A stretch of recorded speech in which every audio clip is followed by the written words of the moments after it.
Matthieu chapitre 26, verset 39. Et étant allé un peu plus avant, il se jeta le visage contre terre, priant et disant : « Mon Père, s'il est possible que cette coupe passe loin de moi, toutefois, non pas comme je veux, mais comme tu veux. » Bonjour à tous frères et sœurs, bonjour et bon sabbat. Puisse le Seigneur vous et nous bénir dans cette heure de méditation de la parole de Dieu. C'est ma prière que nous puissions ressortir convaincus et encouragés à faire le bien et non le mal. Dans cette méditation d'aujourd'hui, j'aimerais que nous cherchions et que nous obtenions une et des visions de la croix. Et la raison pour laquelle j'ai à cœur que nous nous concentrions sur cela et que nous cherchions cela, c'est que nous avons besoin d'obtenir une vision de la croix afin de pouvoir obtenir la force de la prendre pour nous-mêmes et de la porter. Afin de pouvoir pour nous-mêmes prendre la croix et la porter nous-mêmes, il nous faut d'abord et premièrement obtenir une vision de la croix. Et pour cela, sans plus tarder, j'aimerais que nous nous tournions ensemble vers les paroles de Matthieu chapitre 20. Matthieu chapitre 20 et versets 17 et 19.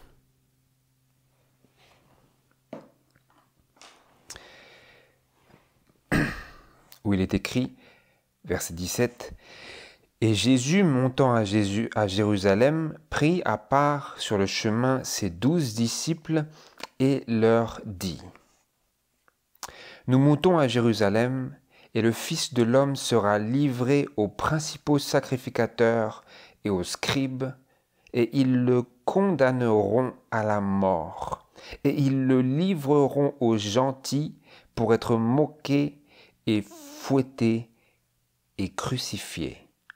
Mais il ressuscitera le 3e jour. » Et alors que Jésus disait cela à ses disciples et cherchait à les préparer au renoncement en leur donnant une vision de la croix, la réponse ou ce qui vient à lui en suivant montre quelle est généralement la réponse naturelle de notre cœur aux visions de la croix que Jésus cherche à nous donner. Au verset 20, « Alors la mère des fils de Zébédée, de Jacques et de Jean, s'approcha de lui avec ses fils et se prosterna pour lui demander quelque chose. Et il lui dit, « Que veux-tu » Elle lui dit, « Ordonne que mes 2 fils qui sont ici soient assis, l'un à ta droite et l'autre à ta gauche, dans ton royaume. » Donc Jésus disait, voilà, je vais être condamné. Ils vont fouetter et crucifier le Fils de l'homme. Mais maintenant, Jacques et Jean, avec sa mère, ils viennent et disent, « Seigneur, il faut qu'on soit les premiers dans ton royaume. »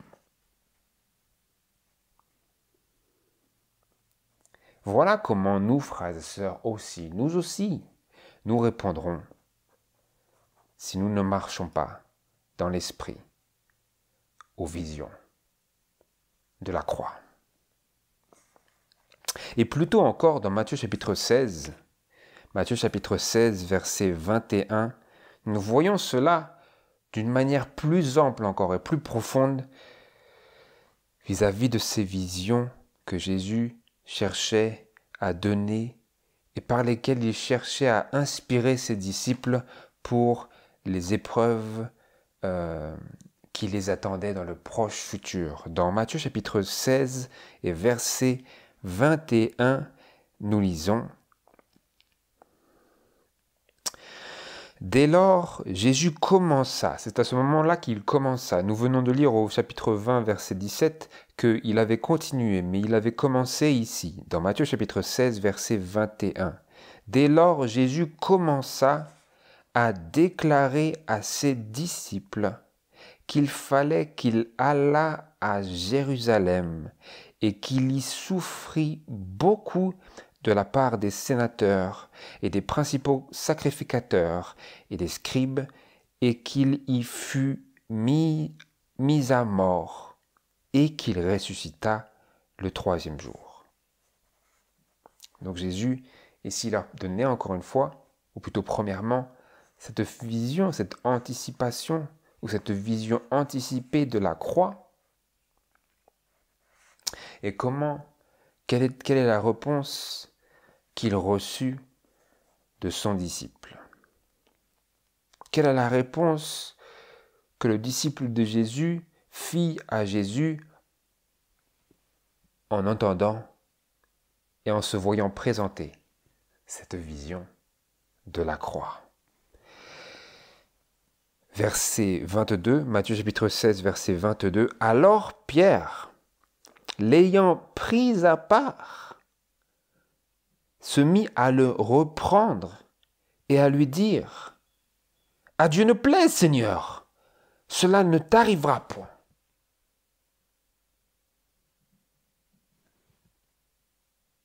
À Dieu ne plaise, Seigneur, cela ne t'arrivera point. Pierre disait: « Non, non, non, non, non, Seigneur, non, non, non, non, pas de croix pour toi. » Pourquoi? Parce qu'il disait: « Pas de croix pour moi. » Vous voyez?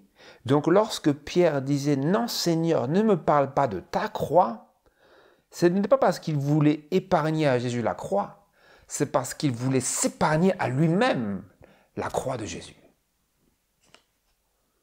Vous comprenez? Voilà pourquoi l'homme charnel n'aime pas la croix. C'est pas parce qu'il veut épargner à Christ les souffrances de l'agonie du calvaire. C'est parce qu'il veut s'épargner d'avoir apporté la croix de Jésus. La vraie croix. Pas celle qu'on met sur les rétroviseurs et sur le cou et sur les oreilles. Pas celle-là. La vraie croix. La croix du renoncement. Pierre disait: « Seigneur, moi je porte toutes les croix sauf celle-là. » Il le disait. Il disait: « À Dieu ne plaise, Seigneur. Ça ne t'arrivera point, ça, Seigneur. Ça ne t'arrivera point. » Pierre ne voulait pas la croix. Qu'est-ce que ça veut dire? Pierre ne voulait pas renoncer à lui-même.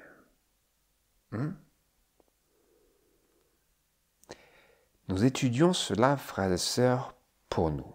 Parce que Pierre est mort et dans la tombe et il dort dans le Seigneur en attendant la résurrection des justes. Simplement, nous sommes vivants et nous, encore aujourd'hui, nous sommes confrontés à la nature humaine qui fit écrier à Pierre ces paroles de refus de la croix et de la vision de la croix.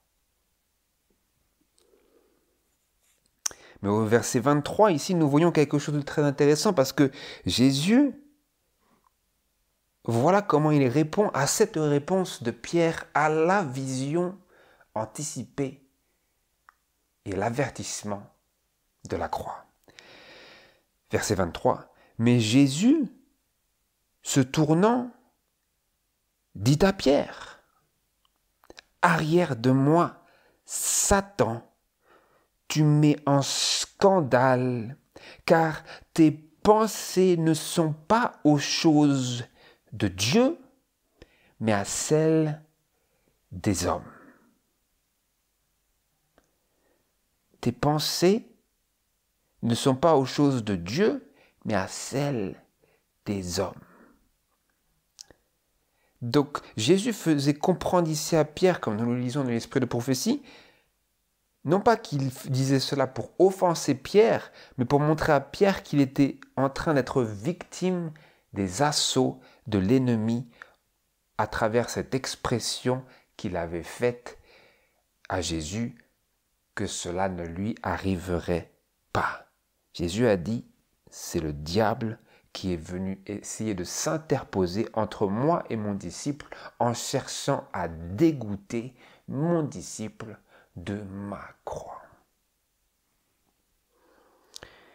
Tes pensées, disait-il, ne sont pas aux choses de Dieu, mais à celles des hommes. Et donc cela signifie et cela implique que la croix représente les choses de Dieu qui sont une folie pour l'homme naturel.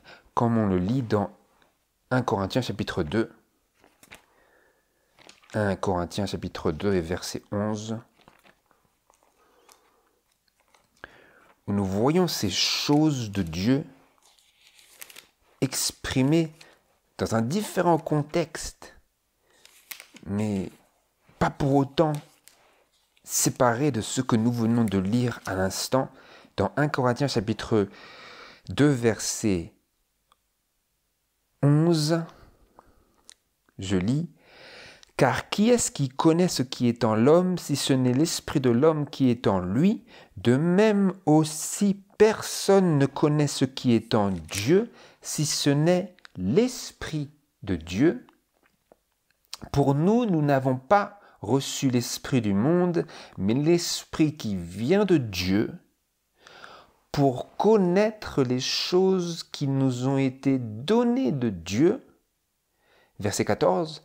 Or, l'homme naturel ne comprend point les choses de l'Esprit de Dieu, car elles lui semblent une folie, et il ne peut les connaître parce que c'est spirituellement qu'on en juge. Que disait Jésus? Tes pensées, quand il parlait au diable, ne sont pas aux choses de Dieu, mais à celles des hommes. Pierre pensait à lui-même. Pierre ne pensait pas aux choses de Dieu quand il dit cela. Pierre pensait aux choses des hommes. Pierre pensait à la préservation de lui-même, préservation de sa réputation, préservation de sa fierté, préservation de sa suffisance. Mais les choses de Dieu donnaient une vision de la croix. Et ici, nous nous tournons vers les paroles de Matthieu chapitre 26. Matthieu chapitre 26, versets 36 à 39, où nous avons notre lecture biblique élargie.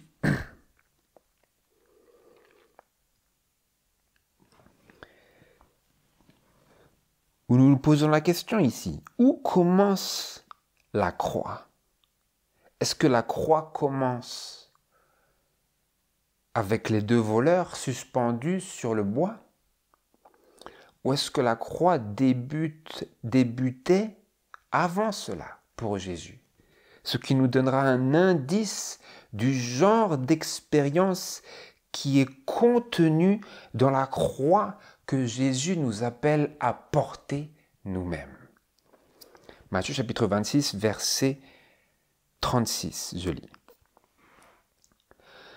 Alors Jésus s'en alla avec eux dans un lieu appelé Gethsémane, et il dit à ses disciples: « Asseyez-vous ici pendant que je m'en irai là pour prier. » Et ayant pris avec lui Pierre et les deux fils de Zébédée, il commença à être triste et angoissé, et il leur dit: « Mon âme est triste jusqu'à la mort. Demeurez ici et veillez avec moi. » Et étant allé un peu plus avant, il se jeta le visage contre terre, priant et disant: « Mon Père, s'il est possible que cette coupe passe loin de moi. Toutefois, non pas comme je veux, mais comme tu veux. » Non pas comme je veux, mais comme tu veux. Et nous avons ici une vision indiscutable du commencement de la croix. Et pour être encore plus correct et plus large, on peut voir ce début de la croix dans la tentation du désert que Jésus a rencontré juste après son baptême, ces 40 jours, et ensuite la tentation en 3 parties de Jésus par le diable. Et la croix, nous la voyons aussi débuter dès l'incarnation, où Jésus traversa toute cette expérience sur la terre en devant renoncer à lui-même pour nous donner un exemple de celui qui, bien qu'étant fils, appris par les choses qu'il a souffertes. Jésus a appris l'obéissance pour nous donner un exemple de comment nous pouvons parvenir au caractère divin, à savoir par le renoncement, ce qui n'est autre que la croix. Et nous voyons cette croix exprimée ici en principe bien distinct, où Jésus disait, dans le début de son agonie, avant même de s'approcher des scènes de la croix du calvaire, « Mon Père, s'il n'est pas possible que cette coupe passe loin de moi », autrement dit, il disait, « Seigneur, si seulement je pourrais m'éloigner de cette coupe, ne pas la boire, tout sauf ça, Seigneur, tout sauf ça. » Jésus, devant sa croix, Jésus frémissait d'horreur devant le fait de devoir prendre cette croix. Il disait, Seigneur, Père, tout sauf ça. Tu peux tout faire ce que tu veux, sauf ça. C'est presque, il va me dire, ça, je ne veux pas. Mais il disait ça. Et ensuite, il disait, toutefois, non pas comme je veux, mais comme tu veux. Et vous avez ici la vision suprême de la croix. Parce que ce qu'il fit après, en montant au calvaire, ce n'est autre que la conséquence et le résultat direct de sa décision prise dans le jardin de Gethsémani de faire non pas sa volonté, mais la volonté du Père, quand bien même la croix impliquait la séparation d'avec le Père. Pour Jésus, la croix impliquait la séparation d'avec le Père. Pour nous, la croix implique la séparation d'avec la chair. À savoir, Jésus devait renoncer à qui il était, devait renoncer à sa position d'être égal à Dieu, en la forme de Dieu, comme c'est écrit dans Philippiens chapitre 2, verset 5 et jusqu'à verset 8, pour porter le péché du monde, et nous devons renoncer au péché pour porter la justice de Christ. N'est-ce pas triste? N'est-ce pas triste? Mais quand bien même c'est triste, voilà le privilège qui nous est donné d'être fait et de devenir enfants de Dieu, à savoir si nous voulons bien porter et prendre la croix que Jésus a prise lorsqu'il disait, on le voit aussi encore une fois au verset 42, « Mon Père, s'il n'est pas possible que cette coupe passe loin de moi sans que je la boive, que ta volonté soit faite. Non pas comme je veux, mais comme tu veux. » Donc tout dans la nature de Jésus, quand bien même il n'eût jamais commis le péché, tout dans sa nature disait non à cette coupe. Mais sa foi et son amour intelligent pour Dieu et pour le pécheur perdu et sans espoir dit, si c'est le seul moyen pour moi d'accomplir la volonté de Dieu, alors je ne prendrai pas ma propre décision, mais je ferai la volonté de Dieu, à l'encontre de tous mes désirs sous-jacents. Et j'aimerais ici lire une déclaration de l'esprit de prophétie qui nous élargit cette vision de la croix, qui commença avant le calvaire, à savoir dans le jardin de Gethsémane. Je lis. Dans Bible Commentary, volume 5, page 1102 à 1103, où il est écrit: à la pensée du caractère odieux, de la culpabilité du monde, Christ sentit qu'il devait s'éloigner et être seul.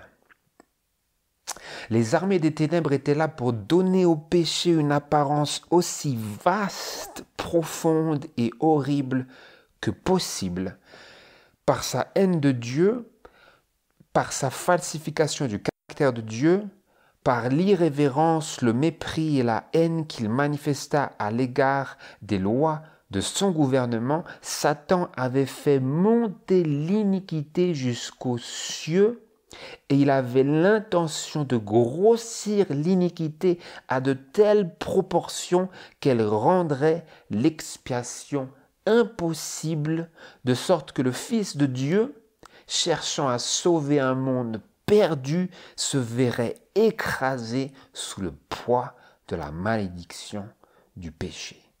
Vous voyez ce que le diable fait? Il augmente le péché, non pas simplement pour avilir davantage les pécheurs, mais pour rendre le poids du péché si insupportable que Jésus renoncerait devant l'atroce vision de la croix. Vous comprenez, mes frères et sœurs, combien c'est indispensable pour nous d'avoir une vision de la croix si nous voulons faire non pas notre volonté, mais la volonté de Dieu. Je lis. Les efforts de l'ennemi vigilant pour présenter à Christ les vastes proportions de la transgression de la loi lui causèrent une douleur si intense qu'il sentit qu'il ne pouvait rester en la présence immédiate d'aucun être humain. Il ne pouvait supporter que même ses disciples soient témoins de son agonie alors qu'il contemplait le malheur du monde. Même ses amis les plus chers ne pouvaient être à ses côtés. L'épée de la justice était dégainée et la colère de Dieu contre l'iniquité reposait sur le substitut de l'homme, Jésus-Christ, le Fils unique du Père. Dans le jardin de Gethsémane, Christ souffrit à la place de l'homme et la nature humaine du Fils de Dieu chancela sous l'horreur effroyable de la culpabilité du péché, jusqu'à ce que de ses lèvres pâles et frémissantes jaillisse le cri d'agonie: « Mon Père, s'il est possible que cette coupe passe loin de moi. » Mais s'il n'y a aucun autre moyen d'accomplir le salut de l'homme déchu, alors, et elle cite encore, non pas comme je veux, mais comme tu veux. Voilà ce qui était impliqué dans les paroles toutefois. Jésus disait, mais s'il n'y a aucun autre moyen d'accomplir le salut de l'homme déchu, alors non pas comme je veux, mais comme tu veux. Et pour nous, la vision aussi de la croix implique que lorsque nous considérons ce qui pour nous est gigantesque, mais qui pour Jésus, mais qui comparé à la croix de Jésus est si insignifiant, lorsque nous voyons cette vision de notre croix, ce toutefois implique que nous arrivions à cette conclusion que si nous voulons être sauvés, si nous voulons devenir semblables à Christ, si nous voulons sauver d'autres, alors nous réaliserons qu'il n'y a aucun autre moyen d'accomplir le salut de l'homme déchu, à la fois notre salut et celui des autres, si ce n'est à travers la croix. Si ce n'est en disant, non pas comme je veux, mais comme tu veux. À savoir, si ce n'est en choisissant de faire non pas ce que la chair désire faire, mais ce que l'esprit dicte à notre esprit. À savoir, en marchant selon l'esprit et non selon la chair. Peu importe la force des passions de la chair, voilà ce qui nous est présenté dans l'appel de la croix, l'appel au renoncement. Parce que c'est ça que cela veut dire. La croix et la vision de la croix est un appel au renoncement. De la même manière que Jésus a renoncé à faire sa propre volonté, il a dit non pas comme je veux. Jésus disait non pas comme la chair veut. Vous voyez ? La chair disait non, non, non, non, qu'il meure, qu'il meure. Je ne veux pas porter ça pour eux. La chair dit cela. Et la chair dira aussi ce genre de choses en nous. Mais Jésus a montré l'exemple. Nous a montré l'exemple de ce que cela veut dire de ne pas laisser la chair avoir le dessus sur notre âme. Jésus a dit, toutefois, non pas comme je veux, mais comme tu veux. Comme tu veux.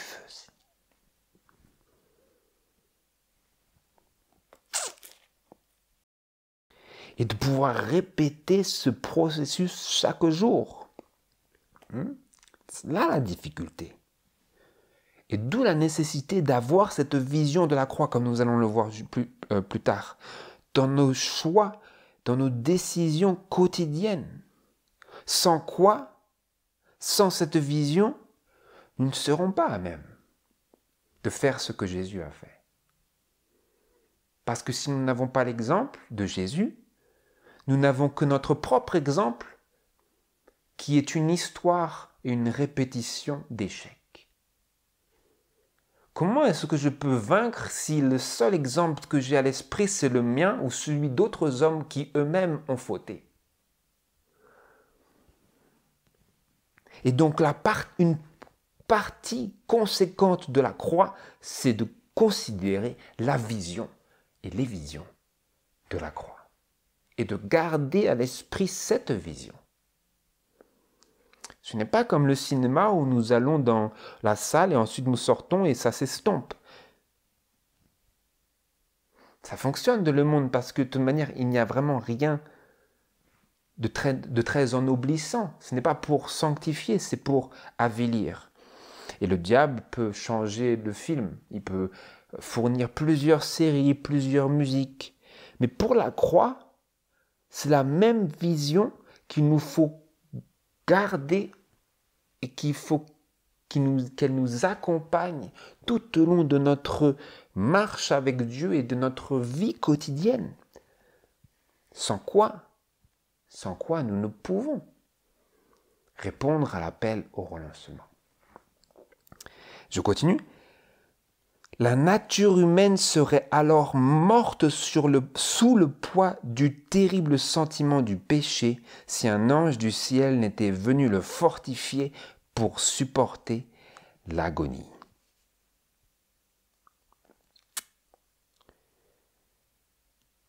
Je continue dans le livre Parabole de Jésus à la page 165 et au paragraphe 5 où il est écrit le suivant. C'est intéressant ici. Qui peut estimer la valeur d'une âme?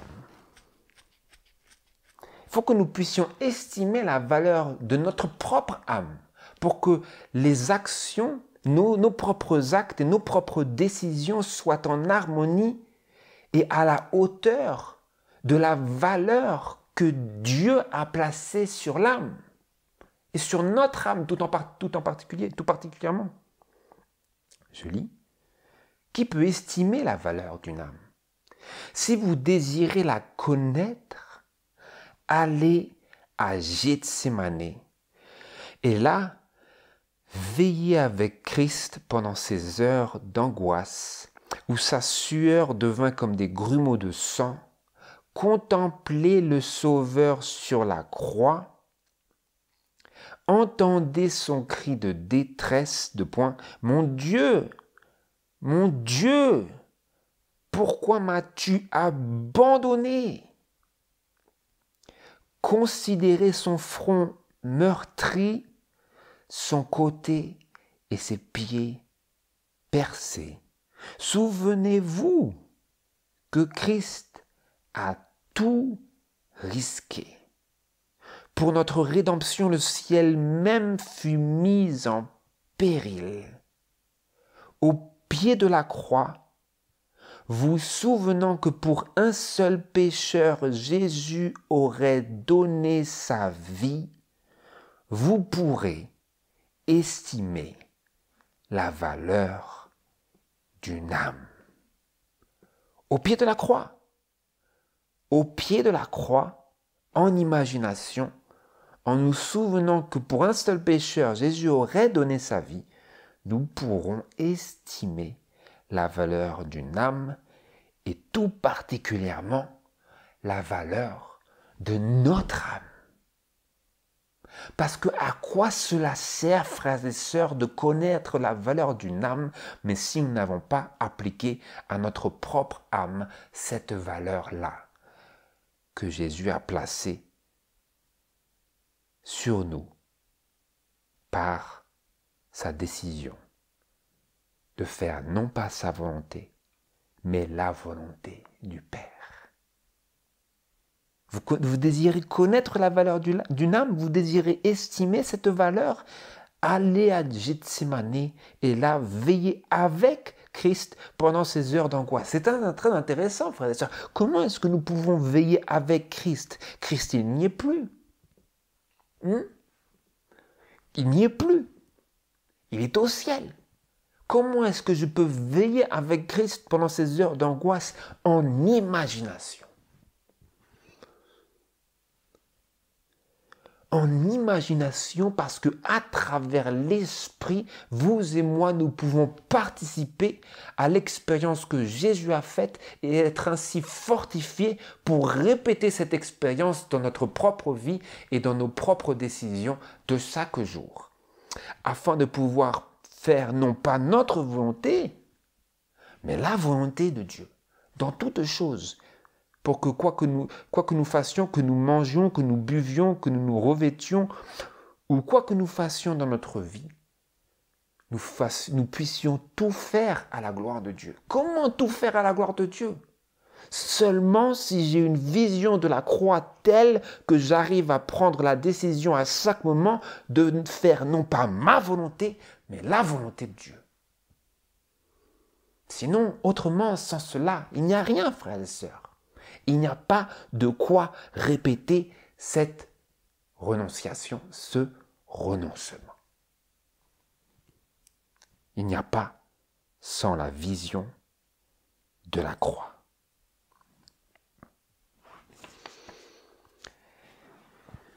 Et j'aimerais ici lire dans Matthieu chapitre 16, verset 24, la suite de ce que nous lisions juste avant.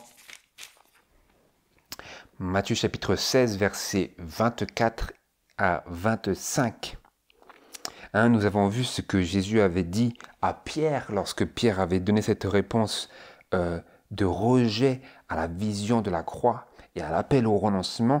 Et ensuite, après avoir exprimé ces paroles à Satan comme à celui qui s'interposait entre Jésus et son disciple, Jésus continuait au verset 24 de Matthieu chapitre 16, où il disait « Alors Jésus dit à ses disciples », donc il venait de dire à Pierre, ou plutôt à Satan, qui était par l'entremise de Pierre, ces choses-là, ici, « Arrière de moi, Satan, tu mets en scandale, car tes pensées ne sont pas aux choses de Dieu, mais à celles des hommes. » Et ensuite, il s'exprima à ses disciples en lien direct avec cette expérience qu'il venait de faire avec son disciple Pierre. Verset 24. Alors Jésus dit à ses disciples, si quelqu'un veut venir après moi, qu'il renonce à lui-même, qu'il se charge de sa croix et me suive. Verset 25. Car quiconque voudra sauver sa vie la perdra, et quiconque perdra sa vie pour l'amour de moi la trouvera. Verset 26. Car que servirait-il à un homme de gagner tout le monde s'il perdait son âme, la valeur de l'âme, ou que donnerait l'homme en échange de son âme? Nous venons de voir que pour connaître et estimer la vraie valeur de l'âme, il nous faut aller à Gethsémani et contempler ces scènes d'agonie et veiller avec Christ dans ces moments-là. Et ensuite, Jésus lui disait: que servirait-il à un homme de gagner tout le monde s'il perdait son âme? Vous voyez le lien ici? Et ensuite il dit, ou que donnerait l'homme en échange de son âme? À savoir, qu'est-ce que l'homme pourra donner pour sa propre âme s'il n'a pas estimé la valeur de l'âme que Jésus a placée sur l'âme par le consentement à la croix? Vous voyez?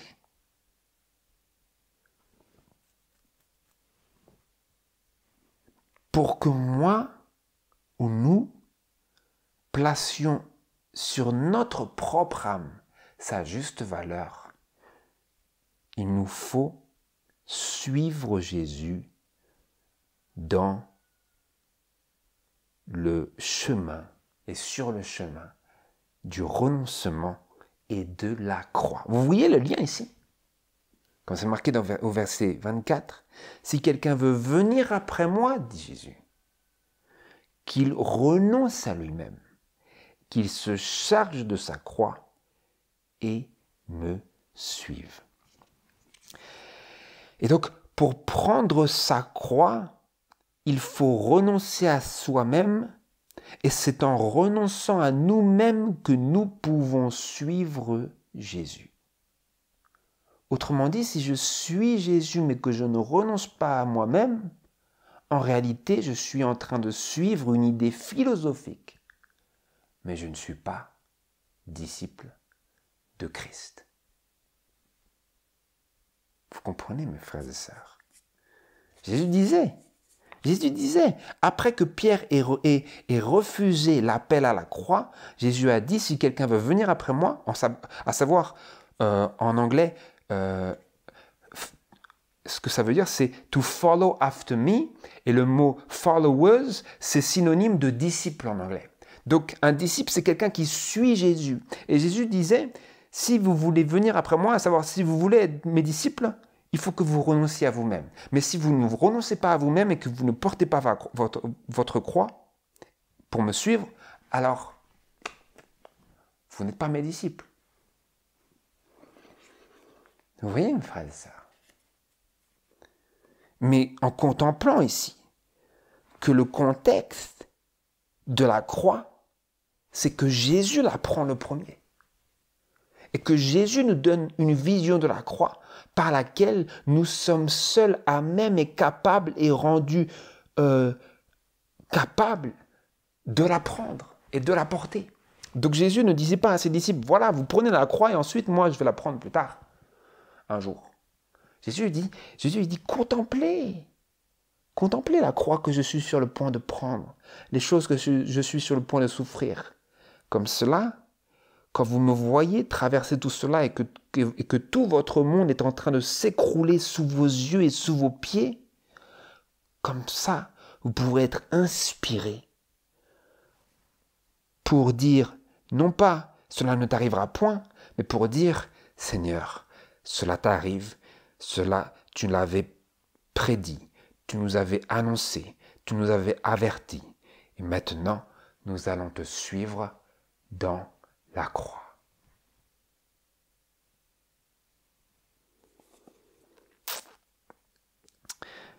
Allons maintenant dans Matthieu chapitre 11.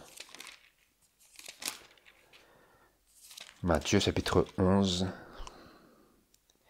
versets 37 et 30.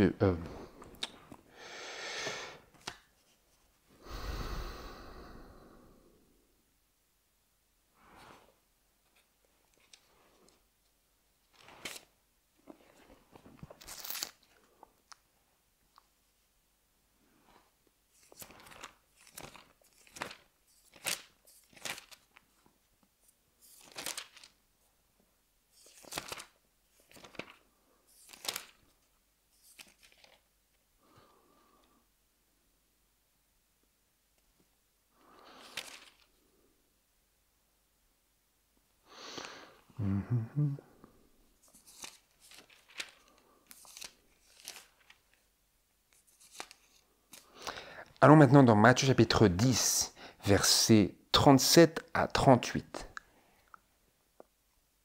Où cela répète un peu ces mêmes pensées que nous venons de voir, mais avec quelques additions. Matthieu chapitre 10, verset 37, « Celui qui aime son père ou sa mère plus que moi n'est pas digne de moi. Celui qui aime son fils ou sa fille plus que moi n'est pas digne de moi. Et celui qui ne prend pas sa croix et ne me suit pas n'est pas digne de moi. » Et donc nous voyons que si nous ne prenons pas notre croix, nous ne sommes pas dignes d'être disciples de Christ. Et ensuite, verset 40, parce que nous avons déjà lu le verset 39 dans un autre... c'est la même chose au chapitre 16, verset 40. Écoutez maintenant, dans ce cheminement de la croix ici, c'est compris dans cela. C'est directement lié à cela. Jésus, quand il parlait de le suivre, d'être digne de lui et de porter notre croix, il disait aussi, versets 40 et 41, « Celui qui vous reçoit », il parlait aux disciples ici. Ses disciples allaient être ses apôtres seraient ses sous-pasteurs, ses sous-bergers. Et ensuite, il disait, « Celui qui vous reçoit, me reçoit. Et celui qui me reçoit, reçoit celui qui m'a envoyé. Celui qui reçoit un prophète en qualité de prophète recevra une récompense de prophète, et qui reçoit un juste en qualité de juste recevra une récompense de juste. » Comprenez ici, frères et sœurs, il disait, celui qui vous reçoit, quand il parlait aux disciples, me reçoit. Autrement dit, il disait, celui qui prend sa croix et ne laisse pas être animé par toutes les passions de la chair, mais humilie son cœur pour admettre que le Seigneur est en train d'utiliser l'instrument humain pour sa gloire, celui qui vous reçoit, me reçoit. Jésus disait, celui qui prendra sa croix et qui vous accepte comme les ambassadeurs de Dieu, et qui, en vous recevant, me reçoit, il est en train de recevoir Dieu, le Père, celui qui m'a envoyé. Et ensuite, il dit, celui qui reçoit un prophète en qualité de prophète recevra une récompense de prophète. Autrement dit, celui qui reçoit celui qui est envoyé de Dieu comme tel, à savoir en qualité de prophète, à savoir dans la qualité dont Dieu l'a investi, il en recevra une récompense.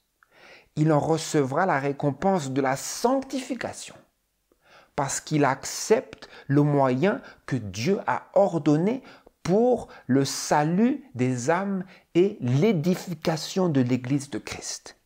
Celui qui reçoit un prophète en qualité de prophète, celui qui n'est pas en train de laisser toutes les passions de la chair le submerger, en train de dire « Oh, mais c'est juste un homme, il est imparfait, il est faillible, il a fait ceci et cela. » Jésus, il dit « Celui qui ne me reçoit pas en qualité de prophète, il n'aura pas la récompense. Pourquoi? Parce qu'il ne prend pas sa croix. Il n'est pas en train de prendre sa croix. La croix est en train de lui dire de ne pas laisser la chair prendre le dessus, mais la chair a pris le dessus sur son intelligence. Et donc si nous acceptons ce que Dieu envoie en la qualité de leur fonction aux yeux du ciel, nous sommes en réalité en train de prendre notre croix et nous obtiendrons la récompense qui appartient à tous ceux qui renoncent à eux-mêmes pour faire la volonté de Dieu. Ça fait aussi partie de l'appel au renoncement et à la croix. Maintenant, j'aimerais que nous puissions terminer notre méditation d'aujourd'hui par les paroles suivantes de l'esprit de prophétie, où nous lisons au sujet de personnes qui sont distraites par les divertissements de ce monde. Et ne sommes-nous pas aujourd'hui, frères et sœurs, dans ces moments si chargés de distraction et de divertissement? Et la déclaration suivante, elle met en contraste les divertissements variés, nombreux et sans fin du monde à la croix que Jésus a choisi pour nous de porter. Et considérez ici que cela a été écrit au temps de Sir White, et si au temps de Sir White c'était déjà vrai, avec le peu de distractions qu'ils avaient en leur temps, comparé à celles que nous avons de nos temps, alors à combien plus forte raison ces paroles s'appliquent aujourd'hui? Je lis. Dans le livre That I May Know Him, à la page 311, paragraphes 2 et 3.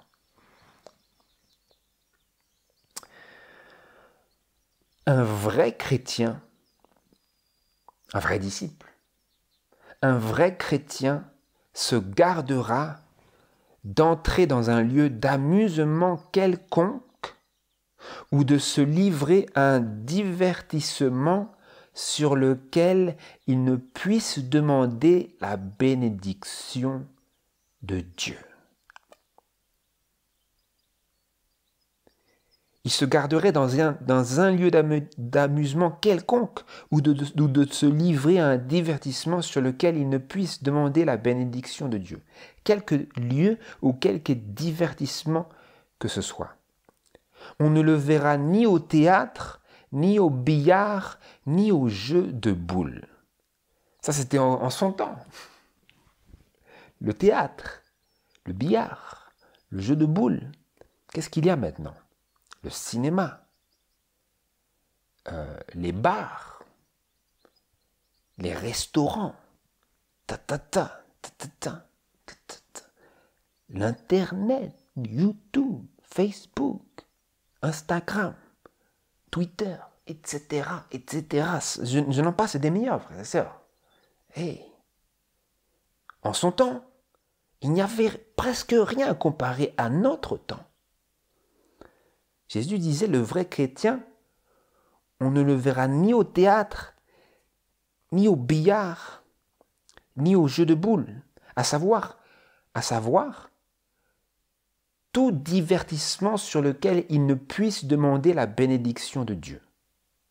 Il ne participera pas aux valses joyeuses ni aux plaisirs ensorceleurs qui chasseraient Christ de son esprit.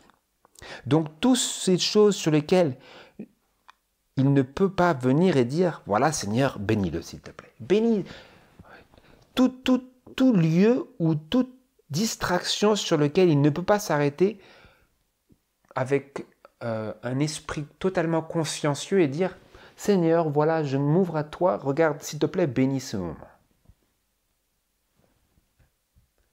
Toute chose où nous ne pouvons pas faire cela, c'est la chose et le lieu où nous ne devrions pas être.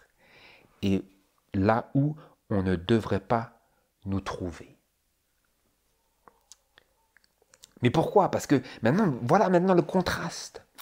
À ceux qui prennent la défense de ces divertissements, nous disons, nous ne pouvons nous y livrer au nom de Jésus de Nazareth. Est-ce que je peux me livrer à cela au nom de Jésus de Nazareth? Hein, frères et sœurs? Hein? Est-ce que cette chose que je regarde, que j'écoute, est-ce que je peux m'arrêter et dire, au nom de Jésus de Nazareth, je me livre à cela? Si je ne peux pas, alors ce devraient être les choses dont je m'abstiens. Pourquoi? Voilà, je lis. Allez en imagination à Gethsémane et contemplez l'angoisse que Christ a endurée pour nous. Voyez le Rédempteur du monde luttant dans une agonie surhumaine, les péchés du monde entier pesant sur son âme. Entendez sa prière, portée par la brise compatissante, Ô mon Père, s'il est possible que cette coupe passe loin de moi, toutefois, non pas comme je veux, mais comme tu veux. L'heure des ténèbres est arrivée, Christ est entré dans l'ombre de sa croix. Seul il doit boire la coupe amère. De tous les enfants de la terre qu'il a bénis et réconfortés, il n'y en a pas un seul pour le consoler en cette heure terrible. Il est trahi entre les mains d'une foule meurtrière. Faible et fatigué, il est traîné d'un tribunal à l'autre. Celui qui n'a pas connu la moindre tache de péché déverse sa vie comme malfaiteur sur le calvaire. Cette histoire devrait toucher chaque âme au plus profond d'elle-même. C'est pour nous sauver que le Fils de Dieu est devenu un homme de douleur et a connu la souffrance. Que le sens du sacrifice infini consenti pour notre rédemption vous accompagne toujours et la salle de bal perdra son attrait. La salle de bal. Et donc, frères et sœurs, aujourd'hui, quand bien même nous n'avons pas vraiment d'attrait pour la salle de bal, certainement, il y a bien d'autres choses qui ont attiré nos affections. Mais si le sens du sacrifice infini que Dieu a consenti pour notre rédemption nous accompagne, alors toutes ces choses-là qui ont constitué une distraction pour nous, elles perdront leur attrait. Quand ce sens, cette réalisation du sacrifice de Jésus et de la croix qu'il a consenti à prendre nous accompagne. C'est ma prière, frères et sœurs, que cette méditation ne soit pas juste un petit moment isolé de méditation de la parole de Dieu qu'on oublie, mais que l'on puisse considérer ce que Jésus a consenti à faire et que nous puissions aller en imagination à Gethsémane et contempler l'angoisse que Christ a endurée pour nous. L'angoisse que Christ a endurée parce qu'il avait mis une telle valeur sur notre âme. C'est ma prière. Que le Seigneur vous bénisse et nous éclaire et renferme et fortifie et solidifie cette vision dans nos cœurs de la croix. Amen.